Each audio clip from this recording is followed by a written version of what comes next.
How was up, y'all? It's Poppin' It's D. About to react to this impressive vid. It's titled Beyonce and Taylor Swift join forces to do what? To do music? They got a song? Megan has no label support, and Tyla and Arya Starr are up next. Okay, let's hear what she has to say. Let's watch. Hello, everybody. Welcome to the Impressive channel. I want to talk about some new music because it's been a while since I've talked about some music, but I first want to give a shout out to Lady London and Drezy because recently they did drop their new single together called Yeah Yeah, and I really like this song. This song has been on repeat for me. I love the swag in it. I love the sassiness and boldness and the kind of cockiness they have. They're just popping their ish and they're telling the men, listen, step your game up or you will be left behind. The song is just fun and I love the energy. It's definitely reminiscent of early 2000s rap, and I like the Destiny's Child references in the video. I caught a few I don't of the always Destiny's like Child references impressive from the Soldier video to the recommendations, Bills but vs. I'll Bills check it out. video. I thought that was cute how they paid homage to DC. Wait, what's it But called? I just really like the song, and I think Lady London and Drezy are amazing, talented rappers.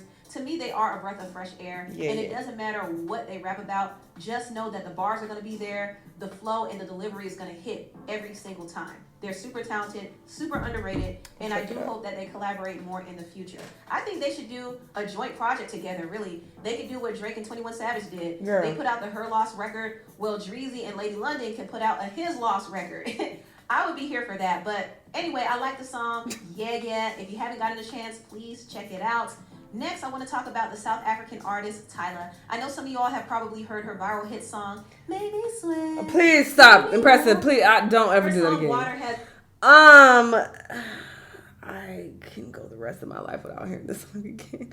And it's not a bad song. When I first started hearing it, I was like, oh, this is catchy. Oh, I like this. But social media has run this in the fucking ground, and now I hate it. And I hate that I hate it because it is a catchy song. It does sound good, but goddamn, y'all know how to play some shit out. Jesus Christ.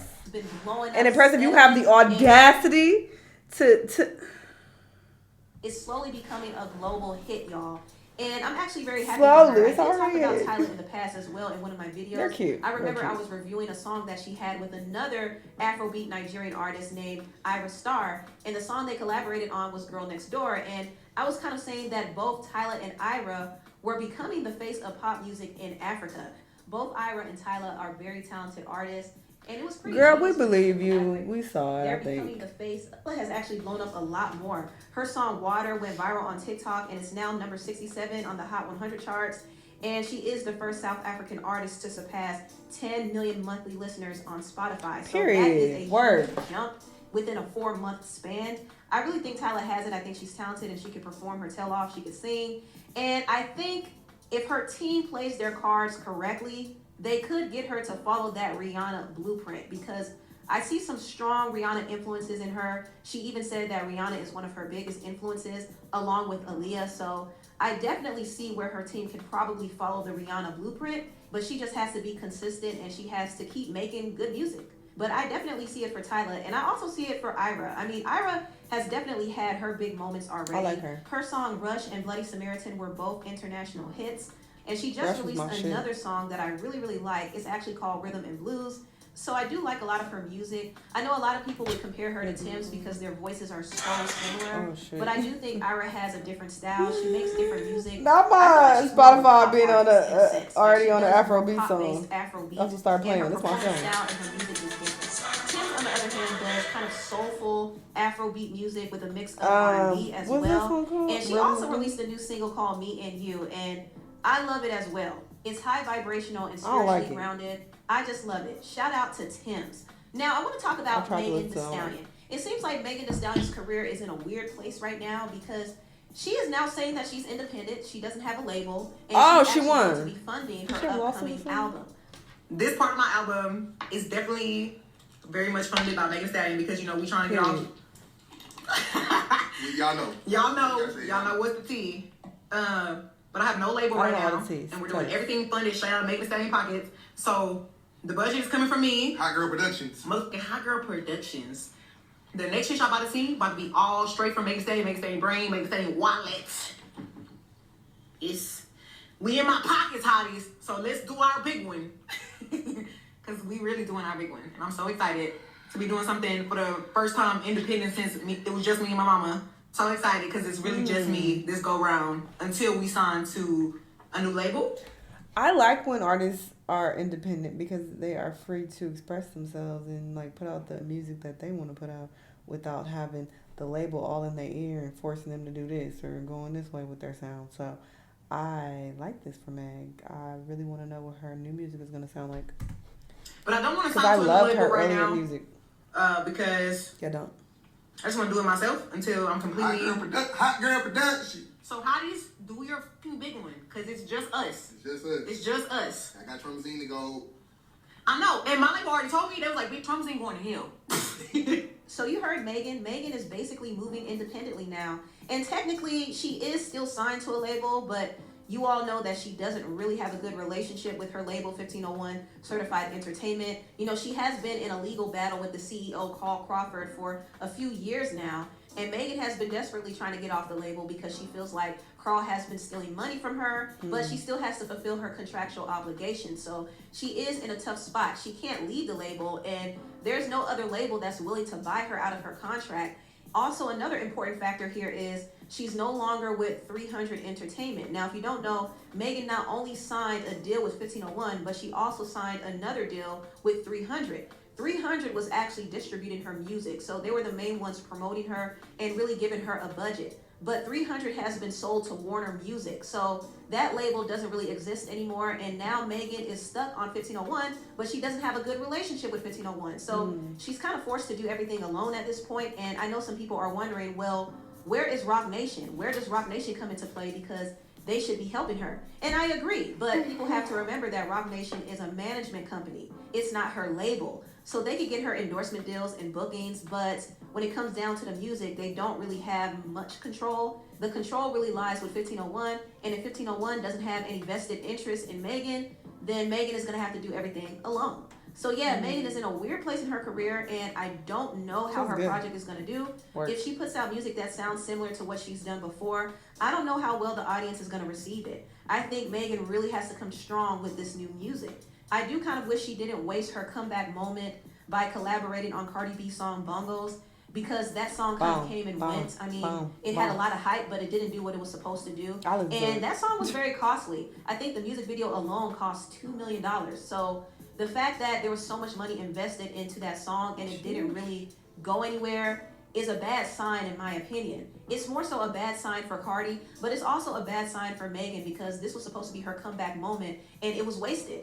And so now she has to find a way to create another moment and get people interested again. So we'll see what she does. I hope that she has some bops on this upcoming project, because that's really what's going to carry this album. Now, moving on, I want to talk about Beyonce and Taylor Swift. Now, Beyonce made a rare appearance. She actually showed up at Taylor Swift's Ayra's movie premiere. Now, if you don't know, Taylor and Beyonce are both releasing movies of their concerts from this summer. They both had the most successful concerts of the year. And I believe Beyonce's tour broke records. Her Renaissance tour is actually the highest grossing concert from a female artist ever, which is amazing. Period. Beyonce is a legend. You just can't deny it. She's a legend. She's been doing this for decades. That type of longevity is impressive. It will never cease to amaze me. So I think that's great. But also Taylor's tour, the Eras tour, did incredible as well.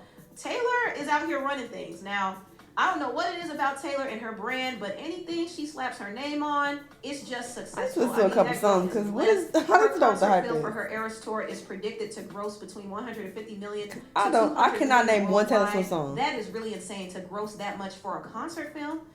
That's impressive. Nothing. So Taylor and Beyonce, I'm sure I've heard something. I'm sure. Now they're running things, and obviously when you see two female artists dominating in this way, there are going to be some comparisons. Now, the Taylor Swift and Beyonce comparisons confuse the mess out of me, because these artists are like apples and oranges. They're not even alike in any way, shape, or form. They don't perform alike. They don't make the same type of music. But for some reason, the fan bases, especially on Stan Twitter, have been comparing Taylor and Beyonce all summer long. I've even seen major media outlets comparing the two. And so what Beyonce and Taylor decided to do was link up. So they basically linked up to calm down the Stan wars. And not only that, I believe they linked up strategically to get their fan bases to support each other. I do believe that this was a calculated move. And a lot of the fans and stans might not think so. They might think this is a genuine link up. but it's not. It's calculated. And this is not to say that Beyonce and Taylor don't genuinely like each other, because I do believe they have a respect for each other. But I also don't think they're hanging out just because. This is clearly strategic. I think they both want support from each other's fan bases. Taylor is welcoming all of the support from the Beehive, and she's praising their queen. She even posted her on Instagram saying, "I'm so glad. I'll never know what my life would have been without Beyonce's influence. The way she taught me and every artist out here to break rules and defy music industry norms. Her generosity of spirit, her resilience and versatility. She's been a guiding light throughout." This speaks volumes to me. The way she taught me and every artist out here. So it's like, she's trying to make it seem like she got a personal relationship with her, but she has to throw in that and every artist out here, because that also tells us that she don't got a personal relationship with her. She's just saying that Beyonce has inspired her from afar, but they don't really hang out. My career, and the fact that she showed up tonight was like an actual fairy tale. She even said on TikTok, "My soul equal broken, the best way possible. Honestly, can't even remember my own name."